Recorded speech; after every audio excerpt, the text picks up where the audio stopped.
Yep.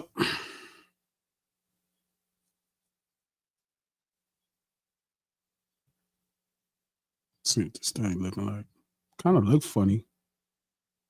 It's been a long time since it was just me. That look weird. No Ceilings Live, the lunch hour. Every Monday, Wednesday, and Friday at noon Pacific Standard Time. Right here on Digital Soapbox. Click the thumbs up button. Let everybody know you in the house. Real quick, if you popped up in here on YouTube, click the thumbs up button, man. Stop playing like this. Like this. Let everybody know you like this. If you're on Twitter, retweet this link. If you're on Facebook, share this post. We do this stream to support the No Ceilings Live podcast. Just dropping a dope episode tomorrow. Conversations with Northern Cali Part 2. My homeboy Hug came down here with his partner Snell. Snell is a real interesting character. It was a really good podcast. Something really worth listening to. It was deep. A lot of great thoughts shared. The No Ceilings podcast is available on Apple Podcasts, iHeart Podcasts, or anywhere you get your podcast from. Executive produced by Charlemagne the God, the Black Effect Podcast Network, and iHeart. Happy birthday, Dolly, the president of the Black Effect Podcast Network, one of the coolest people in the world. We're gonna get this thing cracking. Shout out to the lunch table. You know what I mean? Get to cooking. You know what I mean? That part. Squish, shout out to Squish. I'm proud of you. That was cool. You know what I mean? That was really cool, that article. Like, make sure you share that in the comments. Fats, what up? Lex, what's the deal, big homie? No cuz. All right, we're gonna get to it.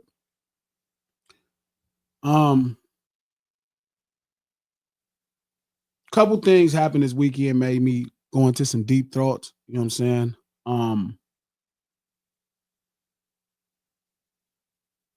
One of the things that kind of blew me away was my buddies thinking I don't want help. I think that's a common theme in my life, that people feel I don't want help or I don't want people to help me.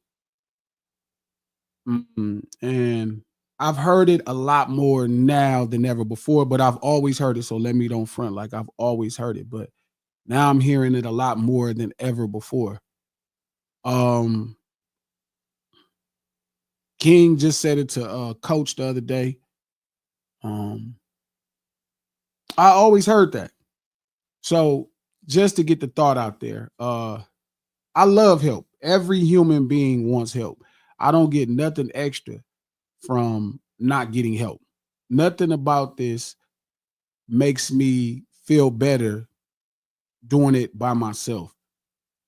But the problem is there's an arrogance that happens in human beings. Now, it's not all human beings, but a lot of human beings, bro, where they feel like they know something.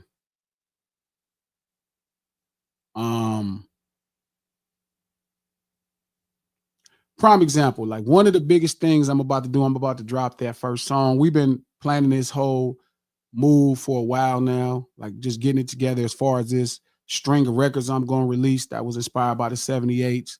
And we're on the eve of the first record. I'll just kind of let it go. It's a dope record with Jurassic 5, one of like the West Coast hip hop's like underground backpack legendary groups, and me, Joey, and Deuce. So we finished this really dope song. Shout out to Jason Joshua who mixed it. Jason is an amazing mixer. If you heard, just look up Jason Joshua, Jaycen Joshua. He's the architect of the God Particle, which is a great plugin for Pro Tools and any other DAW. I mean, just an amazing brother. Met him when I first got into business. We've been thick as thieves since. He's always looked out for me. I'll do anything for him. You know what I mean? So if you fuck with Jason, I'll probably put you in the hospital. But we mixed it, mastered it. We mixed it, we mastered it. We went and shot a video for it. We did a whole string of posters. You know what I'm saying? Like 7,000 posters. We put in 7,000 posters in over 3,000 to 3,500 locations on the West Coast, 11 states, 61 cities. Like, so we're about to do a lot to really support this product and this brand. You know what I mean? My brand and the product that is this song. It's a really unique marketing campaign. You know what I mean? It's a very unique way to tell the story. It is not a joke. It's really special. So it's a real detailed and fleshed out marketing idea. It's not as simple, right? It's not as simple as things you might have saw, especially lately in hip hop. It's really detailed. The song is just a great song, but the marketing is layered. It's really layered. Like one marketing that you will see will take you into another thing that'll take you into another rabbit hole, and you'll be just down in rabbit holes. Even with how we're seeing the performance or the concert that kind of fits along this theme. So King is talking to me and he's like, yeah, I'm gonna put up these posters. Like, you know, I told him, I was like, man, I need your help, man. I want you to help me put up these posters. And he's like, yeah, I get these things everywhere. I'm have them on light poles, phone poles. So immediately I'm thinking about the paperweight, right, of the poster, right? But again, I've been in the business now 20 years. Like I got my first deal in 06. So like I know automatically, right, that the paperweight cannot support being outside. It's not that kind of poster. So I'm like, nah, you can't do it like that. And immediately, you know, he's thinking, you know, King is older than me. You know what I mean? He's good 10 years older, but he saw marketing. Not only has he had his own successful businesses, but he's also saw marketing since he was a kid. But again, sometimes when we watch certain things, you know what I'm saying, that don't mean we understand the nuances of them.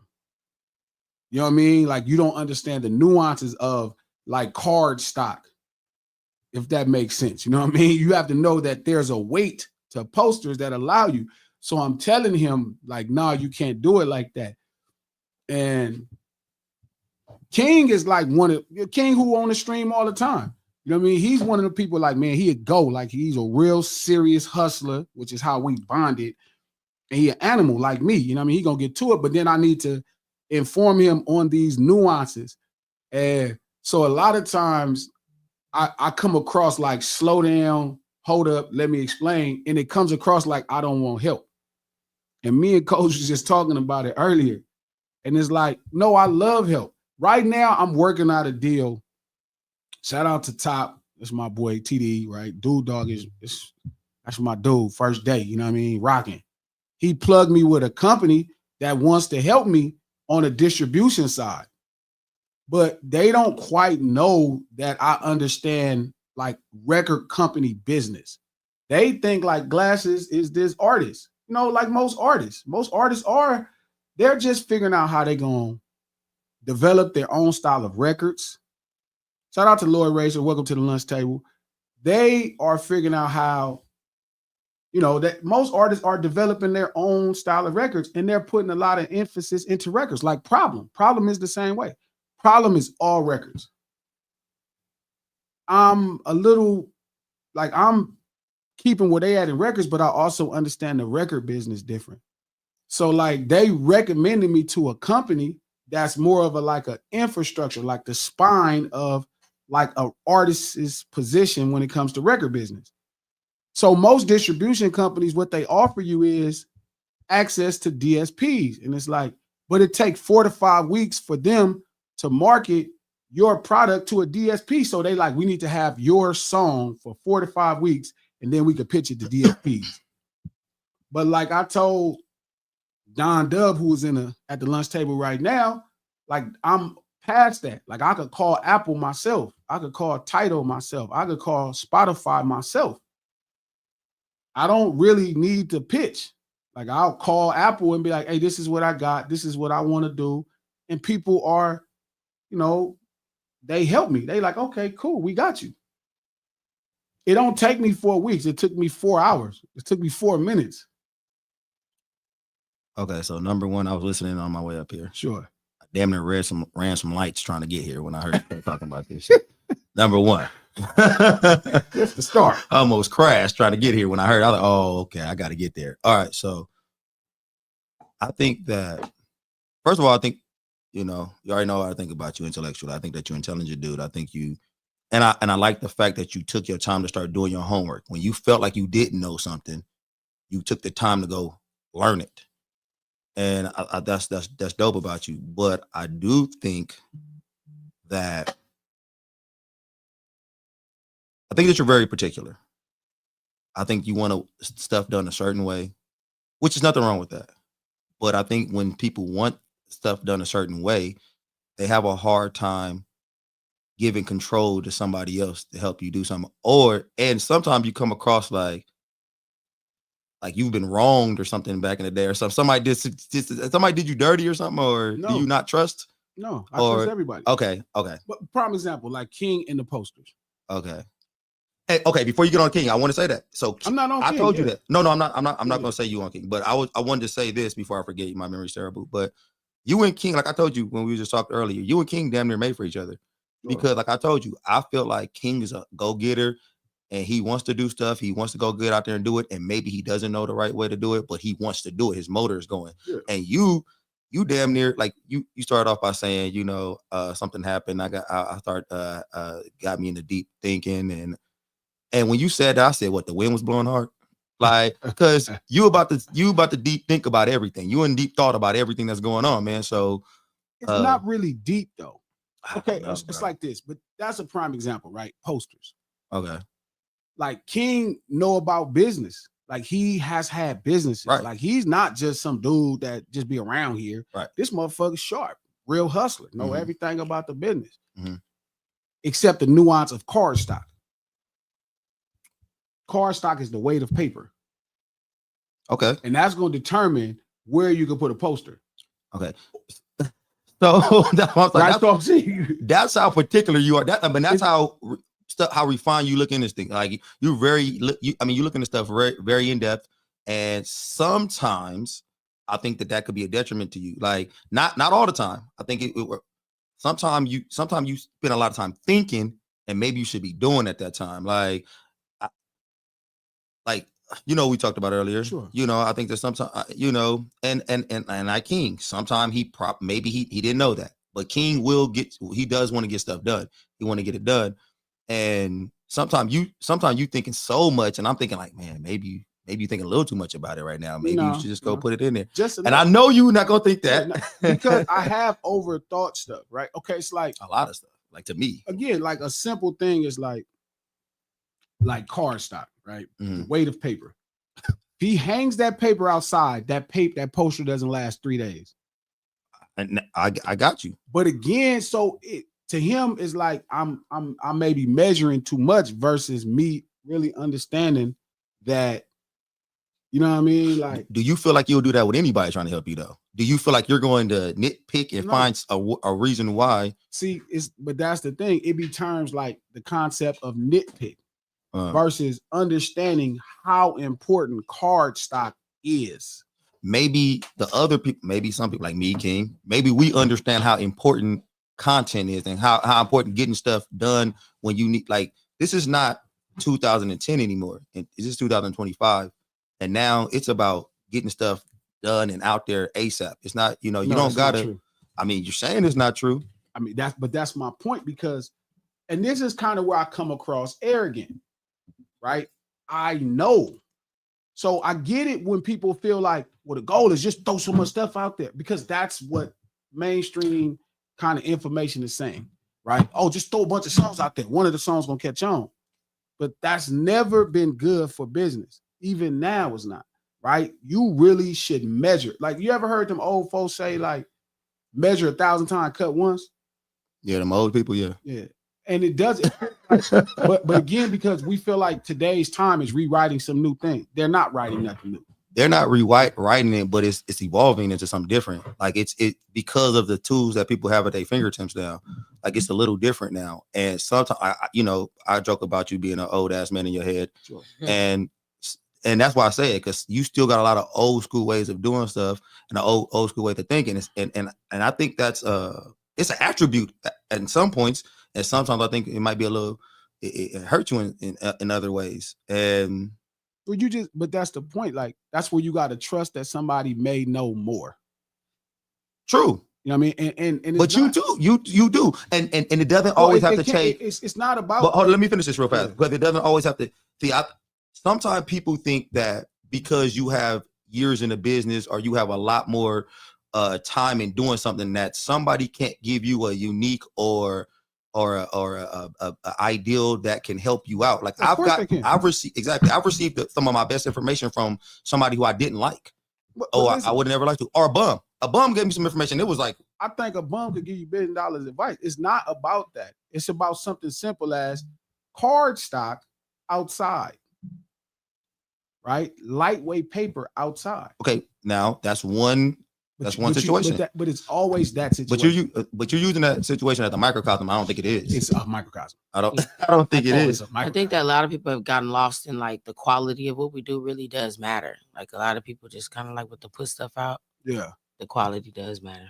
That's very much a microcosm of everything I do. Like that's every time. So when you asking me, do I like people helping me? It's a microcosm of people just thinking it's an issue of just doing something. Like I could walk outside and just go put posters up everywhere. That wouldn't even take me no time. Yeah. But now what's the point of posters? Like, what am I trying to do? What is really the goal? So sometimes you have to put that into a goal. But see, and this is another thing. You like to use these thoughts as blanketed thoughts. They can't be blanketed thoughts. Like everything is different. So okay, with the posters, that's different than maybe content or something. But like you just use it all. This is the rule for this for everything.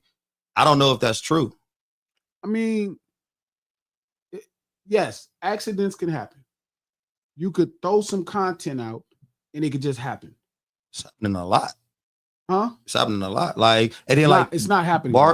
It is, man. Because a lot of people think that it'd be happening by chance, but a lot of these content creators are set up and do things. Everything is really strategic. I remember. Here's a real story. Okay. So when Drake was buzzing, when Drake first came, Drake was buzzing like a motherfucker. I was like, man, this man got this whole thing going. Man, that's crazy. I wonder if Stunner gonna sign him. Max said Stunner been signed him.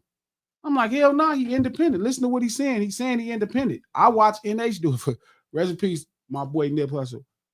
And I ain't trying to blow his cover, nothing. But a lot of times he was never independent. So a lot of things are marketed to capture our imagination of possibilities. But the reality is these people already have infrastructure under them. And I never knew. I was arguing with Mac 10. Mac 10 said, Glasses, are you crazy? Like, you think this shit is like, nigga, this is not how it worked. And the more I start doing more research, I start studying it. There's 1,000 things. It's very few things happening. When I say few, I mean like, I don't know, man. I really think you need to surround yourself with some younger up and coming guys and see how they doing it, because they doing it a little differently now. Me being connected to the youth and talking to the youth a lot and seeing, because we got to understand a lot of stuff that get pushed is by the youth. The youth is pushing a lot of stuff, and they got it popping, bro. And they do. I mean, like that's why you got these little ass kids who you got. But even with those kids, it's still not as just by overnight as people think. A lot of these people, like a lot of these artists nowadays, everything that they do is strategic. Even the content creators, like it seemed like these kids are just singing these songs by accident, but their parents are in the industry or know something. So a lot of them. I disagree, and I also. I'm outside too. And like, I'm really outside, like really talking to the youth. I'm really talking to these kids. I'm really out there seeing what's going on, and got children, and they telling me what's popping, and you listening to them and you see what's happening. And then also you got to talk to people who do it. And it's a reason why. So when you listen to these kids like DDG or something like that, who is in the industry, you know he's lying. And everything you said is a lie. You see, and that's another thing. Like, you want to come across and come across and say, "Oh, he's lying," or "These people are lying." I know who's pulling the strings behind it. Okay, I know what's being marketed. This is important, Coach. Because, no, I'm just saying. So when they come out and hold on. When they come out and say the most important thing is to keep putting out content, you think he's lying about that? I know he's lying. Okay. Yeah, I know he's lying. It's not about just putting out content. You got to have a strategic thought process for it.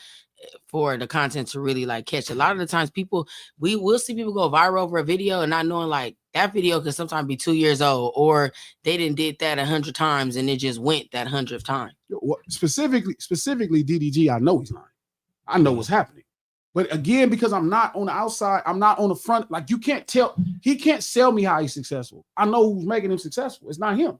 I know who's marketing his I don't think that you will listen to anybody tell you how they got successful, even if they wasn't lying. Well, I wouldn't, because I think you got your own. See, that's another thing. You a dinosaur, and you won't switch it up sometimes. Like he won't switch it up, coach. Or like you won't like if they come tell you like, look, bro, coach, this is how I got it done. Coach, you will be like, you're lying. Coach. Like that's what you say to him. Because half the time they do be lying. They be lying.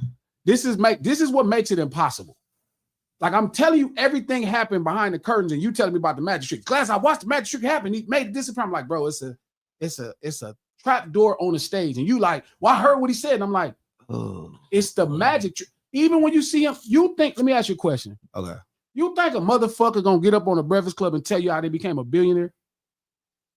Think about how fucking crazy that would be. I think they would get on there and tell you some stuff. I don't know if they tell you everything. How many people you think became a billionaire that made a billionaire themselves? Like DDG. What do you think DDG knows about the business?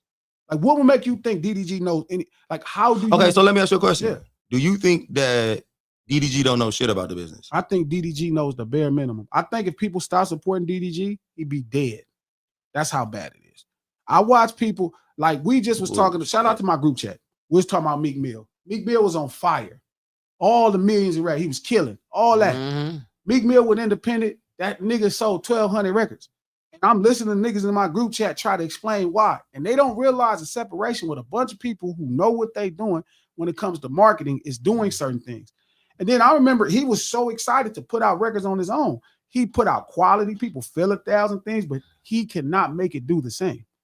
I was just explaining to somebody else, if Drake went independent, he probably wouldn't sell 200,000 records. People thought it was crazy. Like, he's so popular. I'm like, bro, you have no idea how much marketing is involved with what's happening. Yeah, your team play more of a part. It don't matter. Not like that. 9 times out of 10 ain't even about talent no more. It's about the team, the machine behind the talent. And so it's like, I get it. You know what I mean? I get it. It's dinosaur, which is crazy because all the dinosaurs say, like, I'm probably the greatest breath of fresh air they talk to, but I get why it feels that way, because we are getting fed. It's true. Like when I'm talking to, like, that's your approach. I'm doing shit young niggas not even doing. Ain't a nigga 9 doing this. Nigga could be 19, he ain't doing this, because you know why? I'm actually flying the plane. But a lot of people get on these platforms and start regurgitating the same thing they heard. Yeah. I'm telling you, it matters. So that's why it's hard for me. Like when people say help, it's like, but you're not gonna help me if I just spent all this money on these fucking posters and you start putting them outside in the last 2 days and they tore up. That's not gonna help. So it's not King is wrong. I'm saying I have to kind of guide his help. And there's nothing wrong with that. Okay, yeah. That doesn't, but there's nothing wrong with getting help from somebody and then guiding it. That's fine. There's nothing wrong with that. Or everything is trial and error anyway, too, though. Sometimes you only learn things through trial and error. But you just said it wasn't trial and error. You said everything is strategic. So who's it? Brand Barb. She said everything is strategic. Yeah, even strategic. Even in trial and error, that's how you become strategic, because exactly. You know that's my point. You know what I'm saying? But it's all has to still be strategic. You can't just put out content to put out content. I run 27 Instagram pages total. So I know that it's not just about just putting stuff out there all the time. You feel me? Like even like shout out to my dad. Well, I asked my dad for some advice. My dad has over 10 Grammys and just got inducted into the Grammy Hall of Fame. That's dope. And my dad, I asked him for advice when I first started. And he said, the number one rule is to remember nothing is what it seems. If you can remember that, he said, if you can remember that nothing is what it seems, that the person that says they can do all of this or got all of that or gonna do it like this, nothing is what it seems. And that's how you survive this industry. And I get it, because that's why I get so mad. Like one thing, coach, remember I used to be on Charlemagne about the same thing, bro. Charlemagne talking about how many people make this much money, or DDG said takes this and this. And I'm like, bro, why are y'all lying to these people? Here's another conversation. So let me ask you a question. Why do you think Charlemagne would lie to people? He just didn't know. He just didn't know. Yeah. And because you naturally want to believe what humans say. Like you not tripping, you're not sizing them up. You feel me? You're not sizing them up. There's entertaining. So do you think Charlamagne doesn't know the game? I think there's certain things Charlamagne didn't know. I think even though he's been in the business, he just didn't know this. Charlamagne is an immense talent. Now it sounds okay. When Shannon Sharp told everybody he was getting $100 million, oh, it's a $100 million contract. That became not him saying that. Sharp didn't say that, but that became the general consensus and conversation. It goes back to what you said the other day about how people act like they know things that they don't. People have seen all these industry movies and heard half of NWA stories, and people think they just know the industry. Like some people think that they're just like A&Rs and should tell everybody about the music industry just off a couple of movies. You feel me? Well, yeah, for sure. But like people thought Shannon Sharp had a $100 million deal. If you knew what Shannon Sharp was getting for his network a year and the deal is nowhere near it. It's just not true. Like part of the business, right? Especially when people are entertaining on a major platform, it's kind of exaggerating. Definitely. So you don't think Shannon Sharp signed a $100 million contract? I know for sure that's a fucking lie. Well, how do you know? The money, coach. I'm just saying, like, so if Shannon Sharp walked in here and showed you his $100 million contract, you still wouldn't believe it? Do it. I'm just asking, would you believe it? No, Because it's hard to say contract. It's hard to say you for sure don't know. Like, I mean, you could suspect that you do. No, I know. I know because I know who did the deal too. I mean, he's only signed to the same company, but that's a whole nother story. Okay. But I don't need proof. Coach, one thing I could do is count. Like when I'm telling you I can count, man, I could count for real. So I know what's happening. Charlamagne used to be a person that used to believe all these people with all these big deals. I'm like, man, these deals, they lying. I feel like it gets tricky when you start trying to count other people's pockets. Well, it's not about other people's pockets. You only know what goes into the business, period. You only know what they pay. Those his pockets. He said he getting paid what he get. I'm not saying it's true or not. Coach, just then at that point, just trust me when I'm saying. Fuck what he talking about. I'm telling you the truth because I don't got nothing to gain from you. He has something to gain from you by entertaining you, by giving you. He don't got shit to gain from me. He telling me he making $100 million don't do nothing for me. But that's it's not the impression. That's the impression. That's what they sell to people. I'm saying, but you said gain to me. He ain't got nothing to gain to me. He's gaining as a general audience person, right? He's marketing the success of his content as this is why you should be interested because it's worth this much money. That's just business. I'm just good at math. And I just know what he getting paid. I know what it adds. I could tell 1,000 things about what's happening. And then I can back it up and go call somebody and verify it. But it's not the point. The goal is not to shoot Sharp down. The goal is to understand. Because, okay,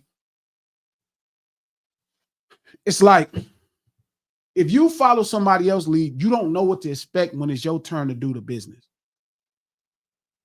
Like if people told you the truth, you would know what you needed to build on when you're doing the business. But if somebody's telling you, hey, I'm so popular, I'm getting $100 million for this contract, and you think that's what's happening, that becomes your goal. That's how you set your goal. It stops the idea to innovate. So like right now, it's certain artists in hip hop saying, oh, I'm getting $100,000 a month. Okay. So do you feel like, because why you telling me this stuff? It's okay, it's all good information. But do you feel like you think you know so much that you still can't learn? No, I learn every day. Every single day I learn. I think that like a lot of people don't realize, because I have this problem too. And I was telling King this, that like that's the one thing that I know that I have a similarity with you, a lot of things, because people, it's not that people won't do things when you say it. People got to realize that people don't really know how to successfully articulate their argument. And when certain people have a strong thought process, you can't just throw it up there and think it's going to stick. You got to like really have a strong thought process. And I think that that's where people think that people won't change. I think that people are open to change. You just have to like really be able to make your argument, especially with somebody like Glasses, because he is such a damn dinosaur. No offense, Glasses, but you are. I'm not offended. That's fine. But I think when I see people explain things to you, I feel like people don't really, they get caught up in what you're saying, that they don't make their argument. And that's why you be lost, because it's like, you are an old man. But the problem is, it's like everybody walks in and thinks they know, and it's like you don't just get old or experienced in a business and don't know. Like I'm not, somebody who offered millions of dollars, so I had to learn everything the hard way. But yeah, to the initial point, like I love help. I want to be helped.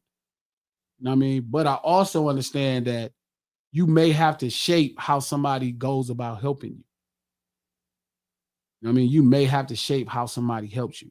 Like it's a lot. Like I said, if he could take if 80 posters was the goal, let's say 100 posters is for Compton, 80 posters is the goal for Palmdale.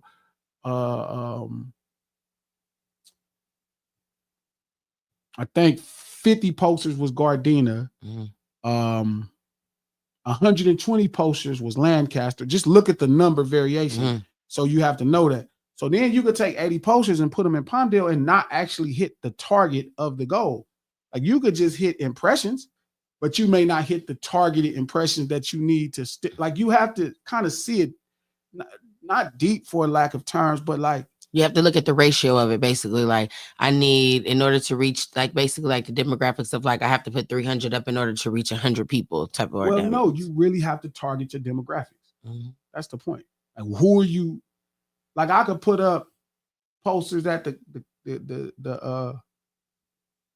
old folk home and get 2,000 people, but are those 2,000 people going to fit your demo?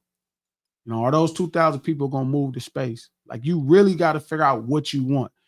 One of the biggest things that helped me over the last year that kind of shaped me the most is seeing your idea 85% through, seeing it to the end. Like a lot of times we see an idea and we don't see it to the end. Like I see it now to about 85%.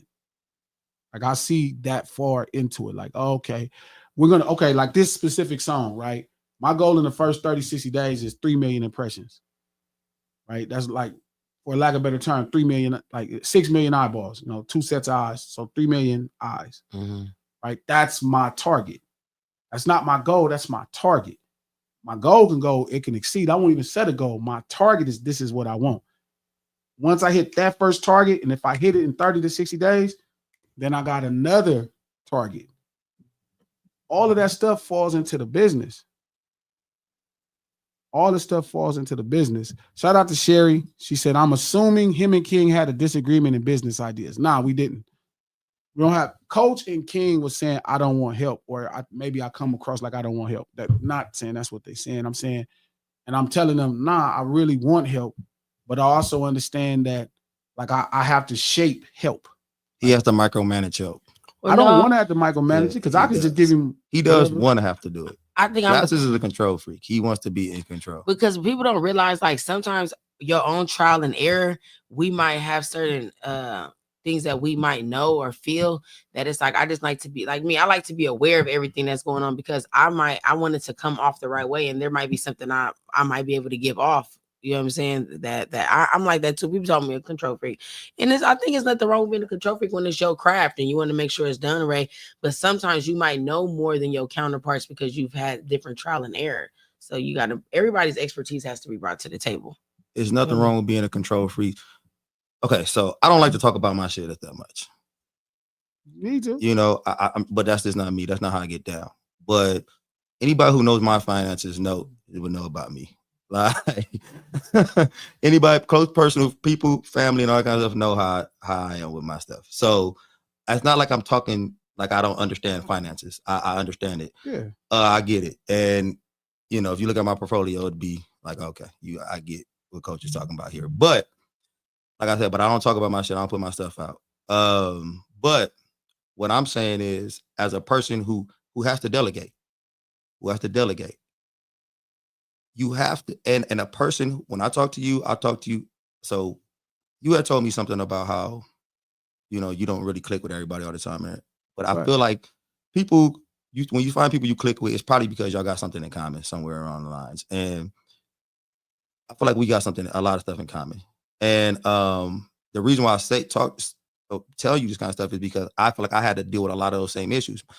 Like my close personal friend, like my sister, I don't have close personal friends like that, but I have like family members, like, they come talk to me and my mom, and they tell me like, look, man, you have to be able to delegate. You got to stop being such a control freak. You have to be able, for me to even become bigger and better at what I'm doing. And sometimes when I talk to you, I'm like, man, Glasses has that same situation that I got going on. I used to have going on. And like now, like even when he was talking about me putting my stuff out more, you're like, I can help you do that. And I was like, and you thought you never asked. But see, that's me. Like, I don't go around asking for help. I don't go around asking for favors that much. I don't do that stuff. But I just started recently, like, man, maybe I should ask for help. Maybe I should ask for favors. Maybe I should, because the way I live my life, I deserve it, to be honest with you. Sure. I'm a person who puts out good in the world and helps anybody and everybody. Sure. If I got to. So you got to be a person to be like, all right, man, I live my life like this. It's going to come back to me. It's going to be time. And sometimes, and like I said, man, I could be totally wrong, but I thought people were wrong about me too when they were telling me that shit. And as I got older, I was like, man, you know what? I have to do better. Like, I have to delegate. And I do. And like Barb used a great word, aware. I got to be aware of what's going on, but I might not have to micromanage it so tough. Maybe I'll let somebody, I talk to them, ask them, tell them my vision. They go do it. And then I check it at the end of it. And I'm like, all right, let me see. Before it gets put out, before anything goes on with it, and then I check it. And I'm like, I think what's missing is just the infrastructure of it that you don't. If there was an infrastructure that you was able to, like I was telling you how I made that dialogue book, how I'm gonna write the thing in the book and give it to you. I feel like people don't realize, like, when you, like, for instance, as a client, I know that you are kind of like very, very meticulous about how things are. So I think that it's just the infrastructure is missing, that people can do what it is they need to do, like you said, and then you approve things. So that way, but it don't matter what, because how we are as a people, even the in-between stuff, we got to know, because that's what makes the difference between our stuff and somebody else's stuff. And I think that a lot of people may think that, like, I used to think you don't want no help, no either. Right. Yeah, but I realized what glass is that glass is really just like for people to kind of take self-initiative on certain things. He's not the person to say yes and no on certain acts. Well, it's also, but then you want to be aware. So it's like the both. You want people to take the initiative, but then you do like to be aware. So it's tricky, right? Because I watch Coach, right, teach basketball things to kids, right? And he, man, Glass, you need to come out here and help me coach. You know why I don't know enough about the details. He does. I don't. I know the details that I know. Listen to what I'm saying. I know the details that I know, but there are small things I watch him say that I had no fucking idea how that worked. I never thought about it because I never, ever thought about it. So he would have to teach me details. So it's like something like poster, like we talking about with King, where it's like King is an animal, just like me. We're going to go get to it. I'm going to do my own posters in certain places, right? But I also know the details of something like card stock, right? Yeah. Like, so then I know this poster can't go outside. This poster got to be in the window. So maybe I have to post one next to each other. One facing on the inside, one facing on the outside, but both need to be inside so they can last and they don't get exposed to the environment. Yeah. That's a big thing. And it's something simple that, yes, he's right. I could just, here go 80 posters, King, head over to Compton and go crazy. But then guess what? I can go look. The posters could be on phones. They could be outside of buildings. And most likely that's what you're going to do. Yeah. It's a strategic game to that, because I, as a campaign manager, we used to have to do that, and it is very meticulous. You feel me? You have to make sure that it's even a lot to it. The coloring of it, the eye lot, making sure that it's at eye level for people. You know what I mean? Making sure that it's the right color, that it's in the right places, that people can actually articulate the information. So when it is called canvassing is its own science of marketing.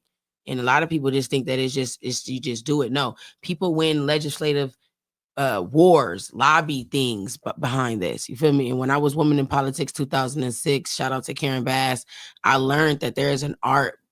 People aren't just winning White House and winning council seats just by choice. No, they are strategically knowing how to get everybody's eyes, how to go to their community and post things in the right color, in the right level, in the right places to get people to come out and vote. So when we just do things, we have to realize that you guys aren't just doing something just by night. You guys are doing what they call canvassing, what people go and do for political gain. So you guys have to look at the market and the formula that was put out here before people that was doing it before you guys started doing it, so that way you could take that information and what because based off what Glasses knows. But people who have been out here getting people to come out and vote, who've been doing canvassing 10, 25 years, they're gonna teach you some shit you ain't never seen before. Listen, well, I was telling Coach, my homie Jag Bomb is helping me, right? Jag Bomb is one of the most legendary street team names to ever come out of Los Angeles when it comes to hip hop, right? I don't got to talk to Jag about nothing. I'm like, that what you said his name? I didn't know. I didn't kind of understand what you were saying when you said that. Like Jaguar, Jag Bomb. Bro, I thought you said Jack's mom. I was No, like, Jag whose mom is that Bomb. now? Okay, Jack. He from Inglewood. He from Inglewood for But sure. yeah, but Jag Bomb. Jack's mom. What? No. All right, go ahead. Bomb. So the Jag is somebody. He said, "Gee, man, how we doing it?" I said, "They 100-car stock, blah blah blah." He like, "Okay, I'm going in this building, this building, this building." I don't got to tell him nothing. All I had to do was say, "Hey, make sure they go in a post office to create authentic." He's like, "Oh my God, it's gonna make it real." He knew. Mm-hmm. You know what I mean? Libraries, He knew. Shit like that. Like this, and I'm like, man, what do you think of it? He's telling me. So it's not that, it's just you like maybe I did have a problem necessarily asking for help, right? Like, and I made my mind that I was gonna use my relationships a lot different this year. But it's not that I don't want to help, it's just there's an arrogance that happens about humans because they've observed something so far apart. Which takes me to what I want to talk about. Well, before you say that, why do you think it's arrogance? Why you don't think? It's really, yeah. Go ahead. Why don't you think that person sees what you're doing, and they into what you're doing, and they want to help you, and they really just want to help you? No. The arrogance of what people think is that they know what's going on. That's the problem. I think too, is being a perfectionist. Glasses, you the type of person that even if you had 1,000 posters, you would rather put everyone up yourself and make sure it was done right and took your time than have everybody just kind of rush and do it, because people think that rushing and doing something is better when it's not. It's like we rather take our meticulous time in doing it, but then sometimes you don't realize that sometimes it makes the process a lot slower. What's funny is I wouldn't do that. I was explaining that to King because as I'm showing King a little bit more about, because he knows a lot about promotion, but also he's learning more about how marketing works, and then we get into card stock. So it's like I'm showing him that, but I'm telling him like he wanted to go. He was like, "Man, I'm gonna drive to Vegas and Salt Lake and do these." Hey, bro, no. We're gonna have to manage a relationship with somebody that's a street teamer that understands. You know what I mean? Like you have to manage a street teamer that understands. Like, hey, you know what? Barbie knows a little bit about Lancaster. We need to see. He didn't tell you exactly what needs to happen. He's gonna be like, "Man, we gotta get these posters up." No. Barb, where do the brothers go? Where do the sisters go? Where do they congregate? These are the questions you have to ask, because that's going to determine exactly where you put the posters. It ain't just about eyes, it's a specific eyes. But yeah, because when you come to canvassing, it's just deep science to it. It's like some neighborhoods can have 6 stores on that side and 1 store over here. They know that this 1 store might be better than purchasing all these 6 stores because there's no other stores generally in this area. You feel me? So it's just about like, what's the number 1 grocery store? Okay, a lot of people go to Winco, like, so I understand that it's about knowing where the most people are going to be, but then I also think about like how it won't get affected and where it won't get ripped down and where it won't get tore up. More, your demo. Your demo is important. Who are you trying to reach? What are you trying to get cracking? You feel me? Who are you trying to galvanize? Who are you trying to mobilize? Who are you trying to inspire? Like who? Then that's going to tell you a lot of different things. So, but like I was telling Coach, it's an arrogance about humans that they watch something from the outside and think they know what's going on. Like that's just a standard. And that's what makes it hard for most human beings to learn. This is going to sound crazy because they think they fucking know. And it's hard. And some reason I was never like that. And too, I think that people have to understand that just like the other person know, and that sometimes it's not about right or wrong, it's just about understanding too. And sometimes some people can be both wrong and both right. You feel me? It's about just having understanding too. But I think the biggest problem too is like when it comes to like the flyers and this and that, I think that a lot of people don't understand that everything is a science. It ain't just about like what we do. There's like real mathematical things on how marketing goes, and it's not just about like where people are or whatnot. It's just about thinking about like, okay, there's numbers out here, there's phone polls out here, there's actual statistics that tell you how many people and where to go put the flyers at. So you kind of make it harder for yourself when there's like stuff out here that tell you. Just like I was telling King, what are we going to give back to people? Some people are going to say, hey, I don't want this in my business. We got to be able to say, hey, well, we'll post you on here or we'll do that. And he was like, well, and I was like telling people, a lot of people are going to be always hesitant. They want something for something. And we got to be able to walk into these businesses and say, hey, well, we'll promote you, or we'll give this, or have a good script, because some people are going to say something. Sure. And that's important street Now, teaming. So the one thing that we do got to keep in mind that all these polls and demographics and the way people conduct these surveys and any good any number that we come up with or came up with or any way to do anything took trial and error. Anything we did took trial and error. So even when anytime you do something, there's gonna be trial and there's gonna be some error all the time. Like that's why I wanted to ask you about. You said 85% of your vision now. You only go down 85% of your vision. yeah, because I couldn't see 100. And see, but I think nobody could. I think that's a great way of saying that too. And it's funny. I might start thinking like that too.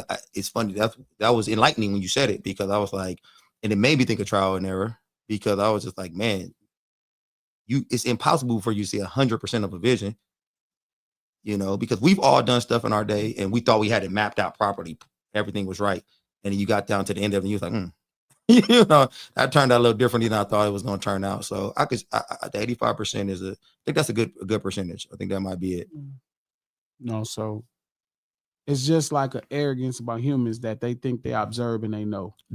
I think that's what every human know. For some reason, I never had. You have. There's a difference between. We have to realize that people think just because they see, they know. Just like they see an artist. Everybody does this. Everybody does it. You've done it too. Glasses. If you don't really, we've had conversations about stuff that you ain't no hooper. No. But you will come up to me and you will have. It's about space and it's about this. And you know what? But then I could tell you out the same mouth that I wouldn't coach because I don't know. So I can only name the stuff that I do see. Just because you don't coach, exactly. No, not because you wouldn't coach. I'm telling you why. Now I'm giving you details. Like, nah, man, I don't know enough about details. But you'll definitely speak on it. Only the specific few things I know. Only the few, because I mean, and you say that you know, but see, the stuff you're speaking on, it's not the stuff that you know. It's stuff that you look at. No, I know geometry. Yeah. So even when it transitions over, I know it's steel. So like that. Now, when it start being little small things like heavy balls, that's brilliant. I should have thought of that. Okay, but I'm saying, I should have thought that this even is with the geometry of it, glasses, there are, and let me say this too, because every coach is not good to me. I don't care how some coaches are successful and they're not that good to me still. Because sometimes it's opportunity, sometimes it's who you know. But I know a lot of good coaches who might disagree with you on your geometry theory. Sure. But it's something that you watched and that you kind of took from the game. And the thing is, geometry all the time. So that it's nothing to disagree. Like it's nothing to disagree quite, right? Because you could do all that. But I'm saying all I can tell you is the simple things that I do know. Your geometry theory is a little more in depth than just geometry, though. It's not just, not really. Yeah, it is. It's like this guy should not be playing there because the space is here, because it's still all geometry based off everything else and every other point on the floor. So that's what I'm saying. So the little bit I understand about basketball is mainly because I understand geometry or history. And you like to use this word disingenuous. Like you come across, to me, somebody who knows you and talk to you a lot, you come across disingenuous when you say the little bit you know. Because you don't talk like somebody who you don't talk like that. You don't talk like you know a little bit. And let me say this too, you know a lot. And that's another reason why you say that shit. And I'll be talking to you like, man, this boy, Glasses is so intelligent when it comes to basketball. It's crazy. Yeah, but that's also, I know what I do know. So then I'm not going to talk about what I don't know. You talk about it. You talk about lots. No. It just feels like it's a lot. You know 1,000 more things. I've been in one practice with you and realized, and not even realized, there was 40 things I just didn't know that were simple things that you know as a coach. And when you said that, I was thinking in my head, like, how did I get good at some of this stuff? And it was by coaching. But you missing the point of what I'm saying. I knew I didn't know that. But okay, so that I kind of made a point, and it was one of my points from earlier on when we were talking about trial and error and going to go do stuff. Like I got better as a coach by coaching. Like I got better as a coach. I get it. Yeah. I'm just saying. So when I'm saying the little that I know it's a little. I don't know about most schemes. I don't know 1,000 things. I'm telling you the truth. I don't. if I'm into it, shout out to Gene, I'll learn it. But I'm not into it enough to study that part of it. So like, is cap. That is. I'm telling you the truth. I feel like if you don't know enough about it and you want to know about it, here come the. Yeah, but I'm not. But I don't got time, so I'm not fit to go learn about it. I don't know. I would think you didn't have time. No, but I don't got the time. stuff you be coming telling me about basketball. I'd be like, where did you get this shit from? That's because it only fit that stuff. It only fit that stuff. Even boxing, when we talk about boxing, I'd be like, dude, this dude knows too much. But see, you're not giving me enough credit is that it's only gonna be particular areas. It's gonna be things of spacing. You know, one thing I never try to do, tell you about a fighter's mind. I'll let you tell me. I don't ever try to tell you, man, what this fighter think, because I don't know what the fuck it feel like to get punched in the face, professionally in front of 80,000 people. I don't know that either. But I'm saying, but you've been close. You've been in front of 100. You've been in front of 80. Yeah, it's different. So I'm saying it's like I know the things that I know, but what I'm saying, I think it's an arrogance about human that they observe something and they think they get it, and I don't think I don't have that. I no lie, bro. Like I watch head DJ. I did not think I could DJ. I don't give a fuck how many times I saw that motherfucker DJ. Okay, so of course you don't think you could. Okay, like I watch you. I listen to your songs and music. I don't think in my mind like I could go make a hit song now. I've watched Lil Wayne rap, and I knew that I couldn't do that. I saw that. So again, it's just naturally for me that I don't have that. So when you watch head DJ, you don't be like, man, okay, so if I know I can't DJ. I know I'm not a DJ, but man, I could see how somebody could put some music together and be like, and move a crowd. Like put this together, put that together, you know, and sometimes that shit be seeming good. Watching Head, bro, when I tell you Head picked up DJing so fast and his ability to translate to crowds was fast. It was actually, what's funny is I was telling somebody this the other day, like I think that's something that people don't really get, how good of a DJ he is. Like that's the confusing part. Head is personally driven by being personalities, but really he's really a very technically savvy dude that can talk. So like he should be talking from behind wheels and turntables. Like he's a master. Like if we had a show in Mexicali, bro, Mexicali, which is on the border, right? Yeah, Mexico. And this is how good he had gotten the first 36 months. He's looking at the crowd. He's watching how they partying. He say, man, I'm going to set it up. It's going to take me 15 minutes. I'm going to get him ready. 15 minutes, he had that crowd so ready to watch me perform. That nigga is like a gifted person at that. He don't showcase the gift of it enough.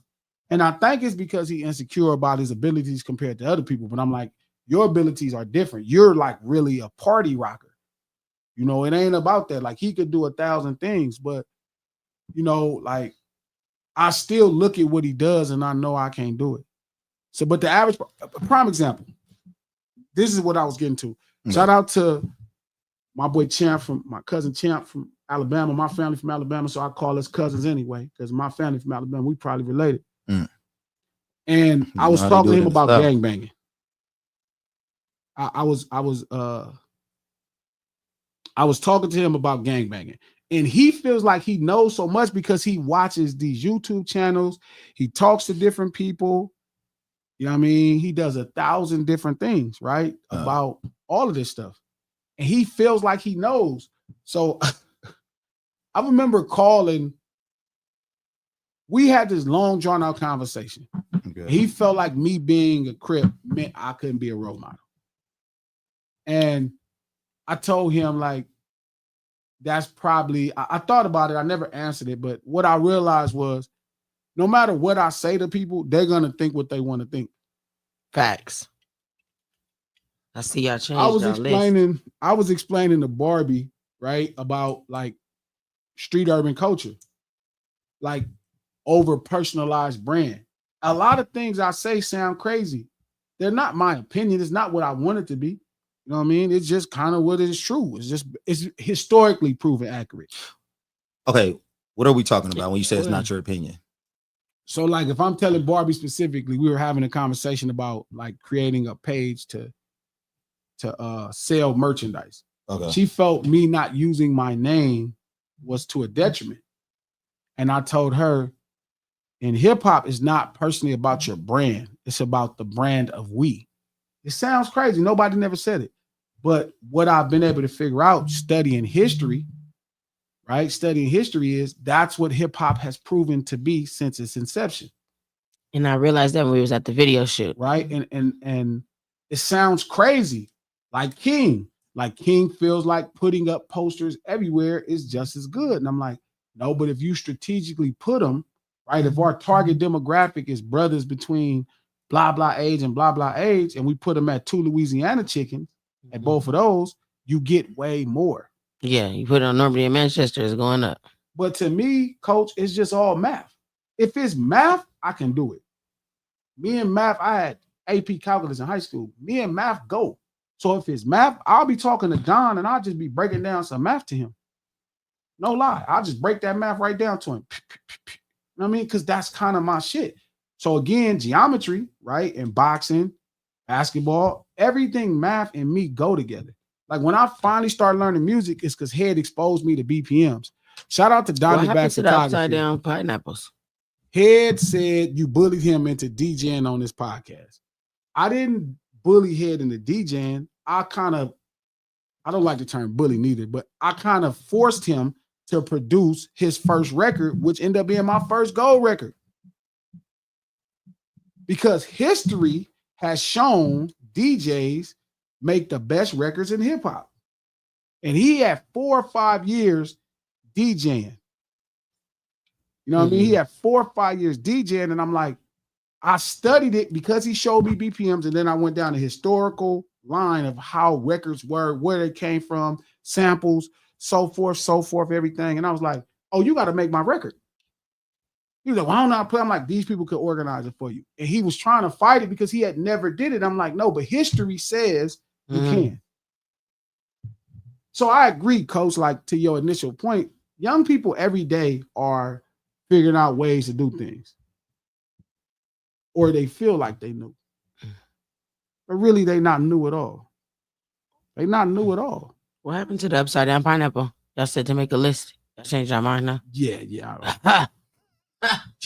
What in the upside down pineapples is going on? That was too much for my mind. For real, because the stuff I found, it was going to blow yo. Hey, before like 10 minutes before we wrap up, you got to let Bar throw a couple of these out.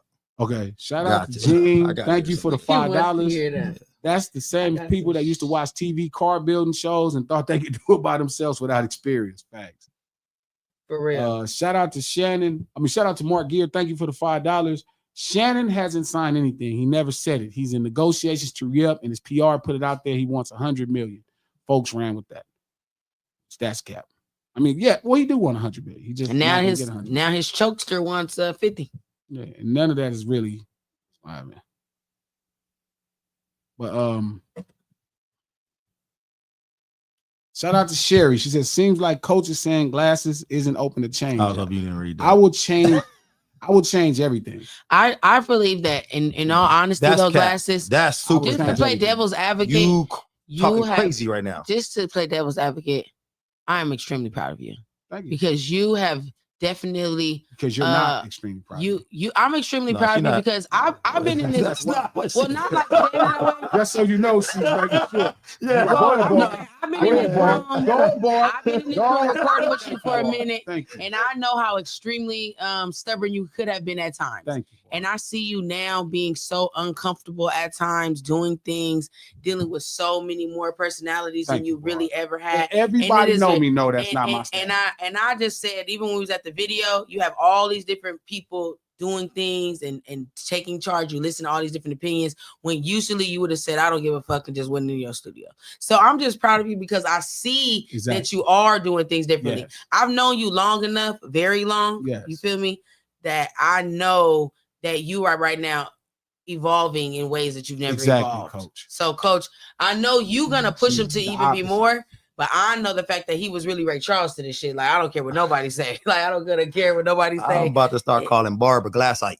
Like that's why I'm gonna start calling Why? people who just been here agreeing with because everybody glasses, want to tear me these down. glass Like, No, this is see, what the they thing do. about nobody me wants is to tear that you Everybody just down. want to tear me down. See, everybody thinks that I'm Barb always coming in agreeing here with with all glasses, this, but these see, Thank you, Barb. niceties. Thank you. but the thing is I that I I'm just appreciate proud know of the you. truth. I'm proud. you Do the voice. acknowledging. You gotta do the voice when you're doing this shit too. Now He I'm brought proud of 4 you, glasses. outfits. How He y'all brought doing 3 this, man? outfits. He brought 3 outfits that time. I said, "Oh, he gonna change it to all 3 outfits." Oh yeah, go glasses. Well, they all Crip Blue Rags. No, there was all 3 of Dickies. them. He went from tan to blue black. I was and the fisherman hat on.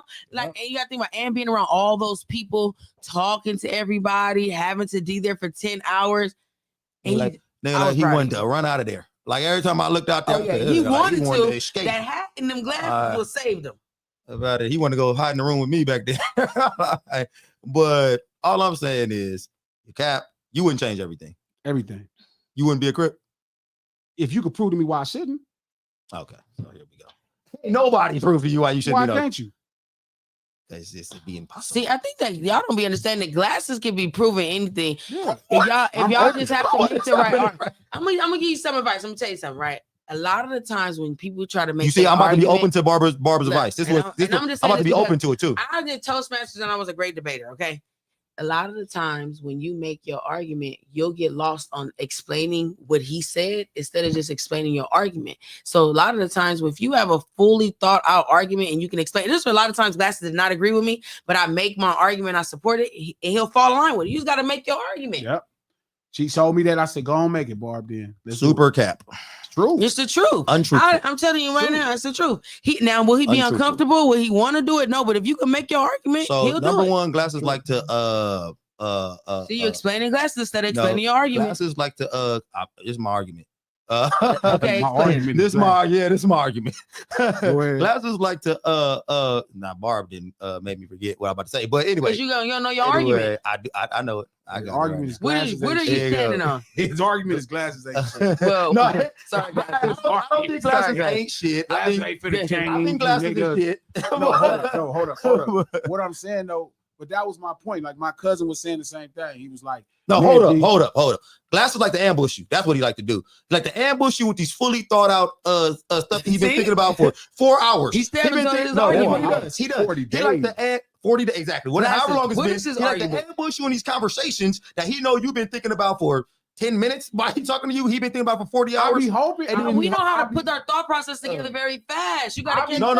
What I be hoping is. So first of all, Barb, hold up now. Slow down, mama. Like, yeah. Hold up. Hold up. The point I'm saying, Coach, is hold up. We talking to a national spelling bee winner. A college graduate. But that ain't that don't make you that don't make you say your argument. Shout out to Teo. He said, bring them out to 135th and Main and show them how you shine like a superstar. They don't want to shoot. They don't want to see me on that street with them cars. I'll be Ice Cube in that situation. I'll pass. Bro, I was just there yesterday. Y'all saw me out there. They don't see me out. No. They don't want to see me in no street race unless it's another drag racing. Different because it's math. It's just math. This nigga said it's math. Well, if you could move that fast to the ideas we want you to do, if you could act like you was in drag racing and get to the ideas. All you got to do is, listen, I do everything King says do. I just have to inform him with more information so I can get his, when he decides to give me his sum or his difference or whatever solution to whichever variable, hey, let me inform you on the variables. That's it. Classic Glasses Malone. That's it. That's all I try to do. So like with Barb, it's like I was telling Barb, I said, Barb, look, street hip hop is about we, it's not about me. So if you make it about me, then you've taken advantage of something. It matters. It matters because it's all street urban culture. It's a movement of people. So you really, your movement, your thing should represent a movement of people. And what I seen that was when I was in the audience and I was doing my part, I was seeing how a lot of the people felt like they lost something when I told them I was going to change it. Yeah. Right. So then I realized though, me as a person of business, I just realized we just have to do both. You feel me? There's no reason why we can't do both. But I realized that I couldn't take that part away because it was certain people that felt like they had a part of it, that it was a we thing and not just a you thing. And that's when I realized that because everything that's simple with humans, right? It's the we. But so my cousin was saying, this is his point before we. Yeah, I do. Okay. Before we wrap it up. So my cousin was saying he felt like my posters criminalized black men. That was the thing. He was like, man, why we got to present it as a criminal? You know, blah blah. You know, it's already hard. I feel like you should be encouraging kids to do something different. I said it'd be disingenuous. He said, why would that be disingenuous? I said, because I understand why people commit crimes. Like, I need to know each individual crime to tell you my opinion on it versus me walking around as a black man in America saying no black man should be committing no crime. Probably would just, you know, to me, like I shouldn't have to even go into details about that. Because if we didn't think about committing crime, we'd still be on the plantation because it was a crime to try to get off the plantation. So again, it's like that's a simple thing. And that should be the thesis to every black man in America's understanding. Period. You know what I mean? I don't give a fuck if you never was a slave. You know niggas were slaves. Do you feel like you are a role model? Who, me? Yeah. No, because because people made me feel like who I was never going to be something other people should be.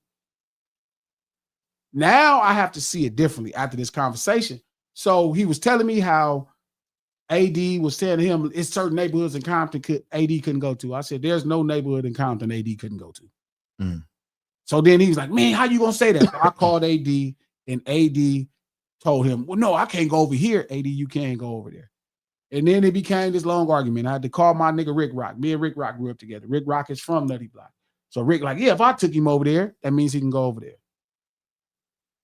And it just became this long, drawn-out conversation of a bunch of people talking shit about gangs. A bunch of people talking shit about gangs.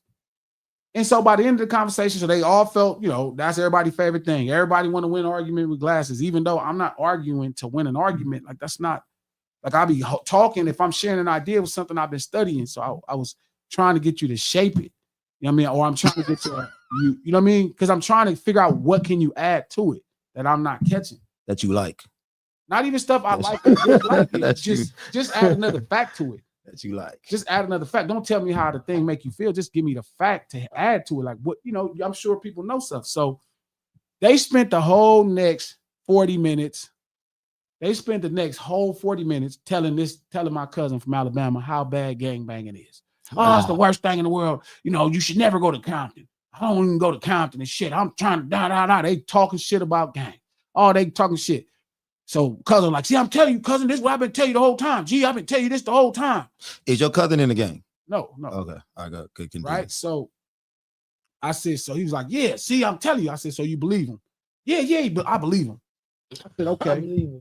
Both of y'all denounce gangs today. And then on your public platform, denounce gangs, say you're not from no gang. Man, why I gotta do all that shit? You just spent this whole hour telling me how fucked up gangs are. Why would you do some dumb shit like that? Hold on. King, what's going on? I don't have no invoice number or anything to try to find this order. I'm at the translate. Okay, I'll text it over to you right now. Okay, hold on. I'll get it over there for you. Hold on. Let me. Y'all see what goes on at the Next lunch day hour, flyer. right? Next day flyers.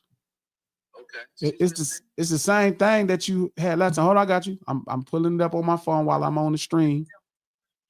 Hold on, I'm getting it right now. Order status. She's listening to you. Okay, it was ordered. Okay, the order number is 139-84428.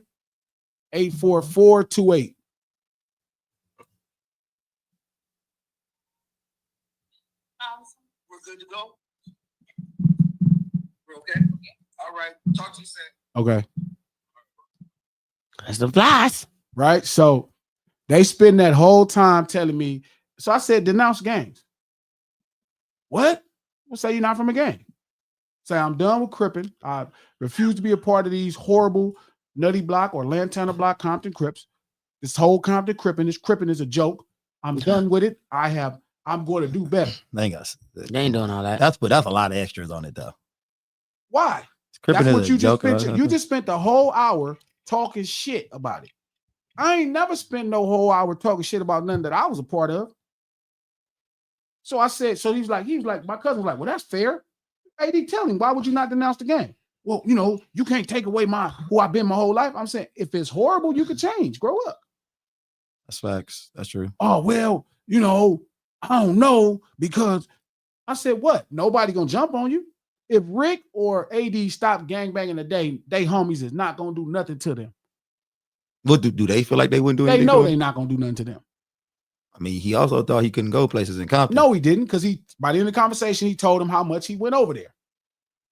I went over, I just can't go hang out. Well, if you're not friends with people, why would you go hang out over there in the first place? Well, I got friends over there, the homie Cash. Well, then you probably could go hang out with Cash. But again, people want to sell to people out of town. They think gangbanging being this scary, horrible thing is what makes it marketable. And I'm like, it feels like that because when people were in their ignorance, they just had that fear of like, damn, they survived this thing that they had no idea about, that was something cool, versus now where it's 30, 40 years later, everybody got gangs in their community and they don't see it like that. Now they just think it's stupid, but they only think it's stupid because people who actually gangbang is lying to them. So I told my cousin, I said, you see why they won't do it?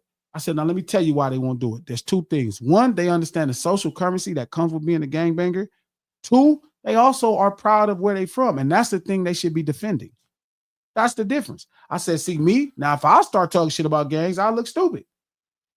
Because I would just not be a gangbanger. I would tell my homies, I'm cool. Yeah, I don't want to be a 7th Street Crip no more. I love y'all to death. Y'all my niggas, but I'm doing something else. That'd be the end of it. Do you think you'll ever come to that point in your life? No, because I could never rationalize why. I understand why I'm from where I'm from.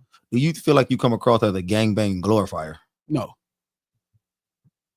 I think I explain a nuance that white people, that people allow white people to do a mafia film, but whenever I do it for black people, it's just a problem. That's it.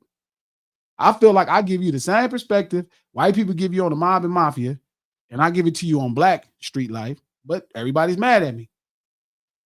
Wonder why that is. That's just like the lady was point. saying, like, if you grew up in LA, you gotta be from gangs, you gotta know about gangs. Everybody can have their own experience of things. I think that we just have to let people own their experience. We don't like to let people own their experience. All I tell them all the time is the consistency of it all. Just be consistent. If gangs is that bad, you shouldn't be friends with nobody that's a gangbanger. Looking, I think snitching is bad. So guess what I don't do, coach? Guess what I don't do, boy? I don't hang around snitches. I don't give a fuck if they was my friend, my peoples. Whatever I think is bad, I don't align myself with it. I don't ride with it. I don't mess with it. So you wouldn't have no power with Drake. You go hang out with Drake. No. Drake, first off, me and Drake couldn't hang out. We just completely different kind of people. It's the French braids? Is it the braids? I think when he had the taper in the curl, he probably could have hung. I mean, I think Drake is a cool dude. I think I would love to talk. If I ever talk to Drake again, which he'll probably never talk to me again, I probably would talk to Drake about making records. He's never going to talk to you again. Maybe. No, he would. Don't say never. He would. Unless they fight. Long as he could take a picture Only with way the he'll Crips. talk to Glasses is Glasses got to catch one with him first. No, if he would take pictures with Glasses, if he could stand in some picture with some Crips, he'd do it. You know how after you fight somebody, y'all kind of cool after it's over? Yeah, I think that's how y'all have to be. Like y'all have him to. and Dot would have to be that. Not get me. there. I honestly think he probably would have to do that with Dot too, for sure. I don't know if they even on that level at this point no more. I don't think Dot might beat him up and don't want to talk to him. But I feel like you and him could shoot one, and then maybe I'll be cool after that. You might have a different respect for Drake after he After he beat you up. He was about to after he beat you up. Put that underwater fight technique I don't on you. have no disrespect for him. So what I say different? Okay, we're not even about to get into that. You already that know. was so ingenuous. Yeah. So again, it's like the point I'm saying is I thought about it and I was just saying that, like, damn, that's different. I mean, okay, so now because I know you, man, like you very knowledgeable about Crips. So the acronym for Crip is that really a thing? No. Okay. So how do you feel like Crips have a certain do you think they should be role models in the community? Well, I think some Crips are role models in the community. Do you think Cripping started off, or because like I said, you No, You were very educated in no, that. it I wasn't. mean, It I'm never not. started off as a role model. Okay, so it never starts. So it always started off as what? Well, I mean, I don't know if role model is the word. I think when Chris first started off, it was a bunch of kids trying to find identity and identity and value in the city of Los Angeles. So nothing with uplifting the community, just being in that community. That's it. Okay. Uplifting yourself was kind of the natural thesis. Okay. Do you think that people look at Crips in their neighborhood or any gang in their neighborhood as somebody they kind of look up to them, like younger guys coming up, look up to some them? people do. And to those guys coming up, you don't think that they have some kind of obligation to possibly be some form of role model to them, or big bro, or I'm one of the few people that do think most older homies, when they're in the community, take an interest in making sure the next generation of people is okay. I think that gang banging gets and like me, I'm not no gang banger or nothing like that, but I grew up around a lot of gang bangers, and I was, whatever, and I grew up in my area, but I do feel like gang bangers kind of get a bad rap. I feel like gangs are kind of like any other thing in the world, in any poor community. Yeah, and I think that there's some bad apples, just like with any clique or like whatever. The police. Yeah, exactly. Big hella like the police. Like there, and then when you see a bad gangbanger, you say, "Oh, all gangbangers are bad now." Because there was, like, when I grew up, where I grew up at, there was some cool dudes that took me under their wing and really, really showed me, hey, they didn't want me to do shit. They didn't want me to go, hey man, you hoop, you play ball. If they see that you have potential outside of this life, they'll culture that. They'll cultivate that. They'll nurture that. Yeah, I agree. There are definitely some. Now, don't get me wrong. There was some knuckleheads. There was some assholes out there. But that's with any walk of life. You gonna find shout out to Lex Diamond. Yes, Lex. Gangbangers get a bad rap. That's true. They do. Not saying that all gangbangers are perfect. I'm not saying I'm not sitting here and saying like every Crip or every Blood are the best people on the planet. But I think that as a whole, they're not bad. Like, bad people. Shout out to Queen Lady Act TV. Glasses be capping on this topic. I don't cap on any topic. I don't do capping at all. No cap. Ain't no cap in my rap. Not even a little cap. Some cap somewhere. Zero. Ooh, caps. It's 2 caps right here. You can check them out the merch store. That was good. Yeah, most people in the neighborhood is cool. But again, that's true. Well, look, we gonna wrap it up. We didn't even get to it, but we all good. No Ceilings Live. I guess I'll have that list for y'all next show. Every Monday. You know what? Give us that list. You sure you want to hear this list? Yes, I'm interested to hear this list. Now, some of this I had already known from First Nature, being the youngest of 7 sisters. How many you got on there? Okay, let's say this. I'm the youngest of 7 sisters, so, First off, have you ever been to Yes. You've been to swinger parties? Yes, my sister Ocean, one of my older sisters, used to have the best swinger parties out here for the longest. Okay, so I heard about. So that's a real thing. They said back in the day, like, I ain't gonna lie to you, like, that's why I feel like I'm just disconnected sexually. Sure. Because sex has always just been like a business part of our family. My sister used to have parties, and my sister started stripping very young, and she would have these big old parties. I mean, a lot of people, she probably was probably like before they had the Diddy parties. But anyways, it's just like, basically, it's like every room is set up as different fetishes. And you like set the rooms up, you put all the different things that people like in those different rooms. You feel me? You kind of you could tell different parties, you could tell what people like, what fetishes and what rooms didn't go, and then you just change them. You feel me? Barb couldn't wait to get to this. Yeah. Like, she's an expert. I am an expert. And that's important. I'm glad I am an expert. Like, let's go. Okay. Let's go. I am. So get down. So it says like blaring black rings on your right hand and an anklet, toe rings. Those signify things. What things? All this is that you're a swinger. Oh, right. So all of this is just all got to do with swinging. This is like little secret things that the people say. Using the words like vanilla, unicorn, community. Those are different like vocabulary words. I think I heard unicorn. Papayas, grass, fruit door knockers, the upside down pineapples are other indicators in people's homes. Hot tubs are always a part of the lifestyle. That sounds about right. Okay, right. It was one that I thought was really, really cool for you, Glasses, that you would know. Not for me. A black ring on the right hand, right? And so what's crazy is I'll be seeing that a lot. Like, how do you wear a lot of those black, like, stone jewelry? A lot of that's like supposed to be the swinger jewelry. Gotta go back and look at some of my friends who got some of those on there. And flamingos are a big association. And What the fuck is a flamingo about? that's crazy, right? Because when I was younger, I remember how a lot of people used to have like flamingos, stuff like in their house and decoration. That's crazy. That's a sign of like being a swinger. Yeah, my grandma used to have flamingos in her house. Granny was a freak. Yeah, what's happening? What's happening right now? Granny was a freak. What's happening? Okay. Now they have this thing called. They have certain code words for certain things. That's what Which finger was it? Lucky right. Lawrence from Chicago said that. Right, the right hand, finger, but right which- finger. Right, It did right which hand, finger? right hand. It didn't say necessarily a finger. It just said on the right hand, on a finger on a right hand. Take all them fingers off your right Upside hand. down Lawrence. pineapples, black rings on your right hand. Yes, and what I did like about this, when I started reading about this, what I started realizing is that I realized being a swinger now is like way more common than what people think. Because back then they used to just have parties and people would go and have like a secret society.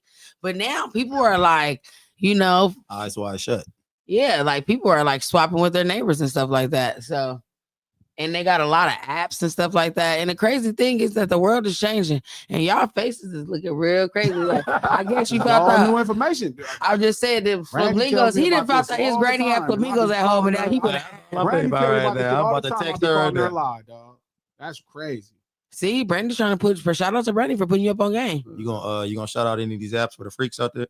No, and then There's our apps. yes, there's Yeah, apps. there's apps. There's apps, and it's crazy how they were saying that like there's certain words for like they have soft swaps and hard swaps. Like basically, Okay, so we're gonna hold this to Wait a Wednesday. hold up. No, I gotta know what a soft swap is. soft swap, I guess, is like just for that moment, and then like the hard swap is like, you know, you come to my house for a couple of weeks. Okay, I'm the only reason I want to You know guys that. remember that show Wife Swappers back in the day? When they would swap wives I don't and the know why wife would go to anybody your would swap house. wives. I don't Yeah. want. Okay, anyway, but Well, we don't want you, nothing. We know you gonna no, at least they got to just pump wanna gas see- at somebody else's house. No, I just want to see whatever was the swap to where my wife don't do nothing, I do it all. Like that's what I thought the soft swap was. No. Okay. Soft swap is like when you soft swap with somebody else. Like she Yeah. say, I don't want to pump your gas no more, and she Hard go over pass. Tyrone's Hard house. pass. All right. This is real. This is real. Like people Okay, so say, Wednesday we're gonna talk about this. oh, now you want to. It's crazy. Now you want to talk about it. I'm done with you, Glasses. No Ceilings Live, the lunch hour, every Monday, Wednesday, and Friday, noon Pacific Standard Time, right here on Digital Soapbox. Button, click the thumbs up button. Let me know you're in the house. Tell a friend to tell a friend. Twitter, retweet, Facebook, share. We do this stream to support the No Ceilings podcast. Dropping a great episode tomorrow. Make sure y'all go listen to the No Ceilings podcast on Apple Podcasts, iHeart Podcasts, or anywhere you get your podcast from. No Ceilings podcast, executive produced by Charlemagne the God, the Black Effect Podcast Network, and iHeart. And we're going to get about this thing. Head over to the Crip Store, grab you a hat. Grab you something at the Crip Store. You feel me? www.thecripstore.com. We out this thing. Much love. Hello. You gonna let Barb get